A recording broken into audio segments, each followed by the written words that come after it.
After we have our template array class declaration, so the next one we will see how we will implement each member function one by one. So the first thing, let's start writing our class declaration. So what we have, actually we're just using what we implement from the last week. So that's why here I want to show you we have module 2 from your existing lab exercise 2.h file. So then let me make the duplicate. So this one, actually I will just write our new array class. That's our template class. So then I can show you here. Okay, start from here. Remember, we want to make our array class from a regular class become a template class, right? So that's why here we need to add our template keyword on everything we have earlier. So that's why you will see here. Okay, so that's our lab exercise 2. So then we change to 3. So that's my solution file. Okay, so then one thing is, remember, actually, if we don't need anything to include, so suppose that you should remove everything. Okay, because we don't see out anything. So the first thing, that's our old array class. So now you see here, earlier we showed you how we will change to a template, right? So that's why here you need to have your array class become a template. So we add our template keyword. So then is type name. Okay, so we have type name. So we want to have all the data type using the v variable name. So then we have capacity. And so later I will show you, now you can still using the class, array class. But here in our module 3, I want you to have this template array class called static array. Okay, so now let's make the change. Since we have the template v, right? So before we only have the int data type, so we change to v. So the same thing, dummy is element, so then they become int to v. So capacity, because we still return the capacity value, so that's int, still the same. But our getter function and setter function, we not only, so our array element is not int, so we need to change to the v. So the same thing, if you have reference, we still have reference, but array element is v. So then the same thing you will see here, because we have capacity, right? So that's why here the array we create inside our class, the capacity size for the array is not 100 anymore. Actually, they can be the value passing through that when we create the object. So we change to the cap. So then see here, we still have 4-member function. And this 4-member function, remember the capacity function, actually we only return the capacity value. So that's why you can just write return. Okay, so we make them become an inline function. So that's why later when we have our capacity member function, yeah, we don't need that because we already made them become an inline function. Okay, so that's our new template array class declaration. So right, in order to finish our all array, so that's why you see we have a capacity function we already finished, we return cap. But then we see we still have constructor function and operator, getter, and setter function. So the first thing we see how we will write the constructor function. Okay, so the same thing, since our class name change becomes static array. So that's why here our constructor function should change to be the static array name as well. So then how we will write a constructor. So now I need to remind you, even our class is a template class, but all our member function, actually we all call they are template function as well. Because you can see they all need the data type to be different. So the v also needs in the individual function as well. So that's why actually each class, we have a template class, but each member function, there are also is template member function. So what does that mean? That means here, your template keyword with your type name, they all need to be associated not only with the class declaration, they also need to be associated with our member function. So actually you need to do is every member function, we didn't change the implementation yet, but every member function we will implement next, they all need to be a template member function. So that's why you also need add the same template keyword type name. Since here in the class you define is V, we need to use the V. And also we also need to use the cap in the member function. So then we have cap. So then continue, right? So then you see you have a constructor function is also template member function. So now here that's write our constructor function. Remember since our class name changed to the static array, so you see everything becomes static array. Remember what you need to do for the constructor function. Remember our constructor function before, because our capacity is only 100, right? So we have a loop to assign each element to be integer 0 default value. But now since we don't know the data type, actually the data type we only know is V. So that's why here we need to be careful.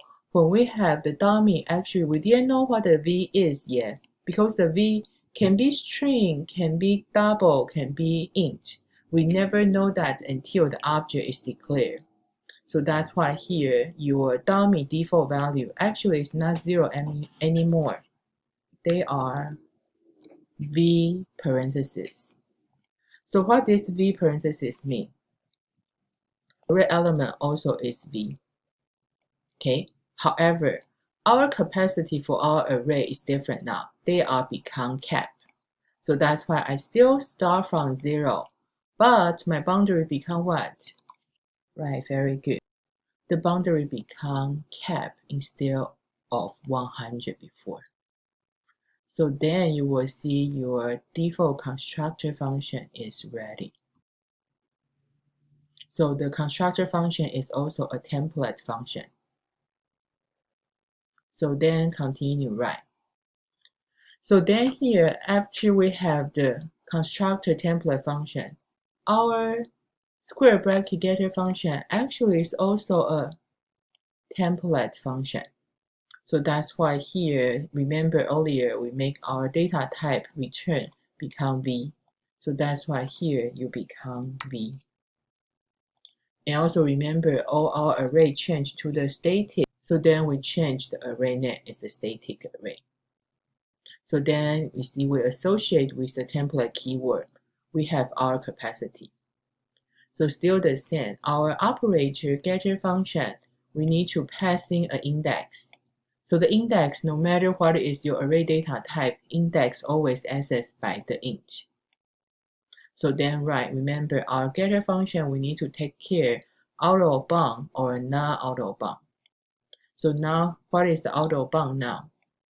Right, before your index less than 0 or greater than 100, greater or equal to 100.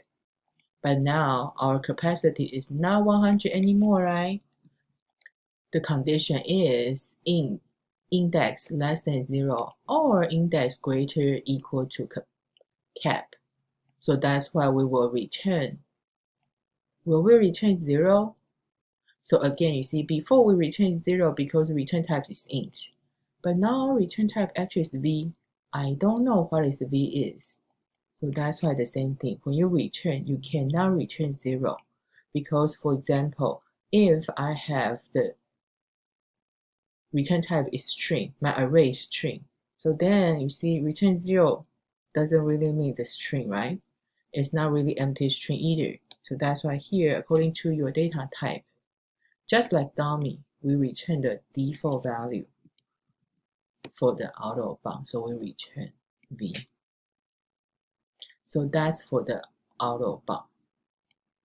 So if they are index is between the range 0 to cap, right, we still return the values according to the index.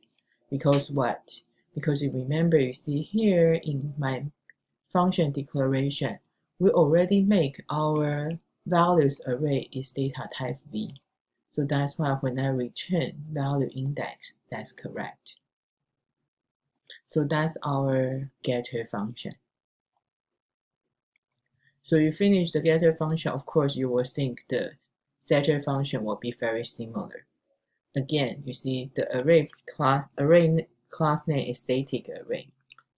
So we change the array name becomes static array. So then you see, right, earlier we say, right, we have the return type become V. So they just become V reference. So right, because they are template function, so we all add this template function associated with this function. Remember, even your class is template. Your member function also is template. Each one, they have to have their own keyword defined here. So then for the setter function, we still pass the index. So the index still is int. Right, so here we return the outer bound, right? So right, so here when you outer bound, index less than 0 or, right, so here capacity is not 100 anymore. So the capacity become the cap. So then because that's a reference, so we turn dummy, right? Remember dummy earlier, we already defined dummy data type is V. So if not out of bound, actually, right, this one is our return value index. So then you can see here, then you have your first version for your template array class. So you have your static array, that's our new class name. So your template class definition and all your member function definition. We almost finished that. But one thing is I want to show you actually since our class name changed to the static array, but actually we have one more thing we need to change. Let's go back to our PowerPoint file. Okay, so did you remember earlier we showed you, you see, when we have the STL library, when we create the array, right, so now do you understand you have this array class name, then you have the angle bracket. So this angle bracket actually is specify your data type and your capacity. Right, so we almost finished our library implementation because here after you have your class is static array, then you add the template keyword on top of that, right? So then you have your class definition. But one more thing is, just like in the PowerPoint file, how we declare an array. So here actually the array name is changed.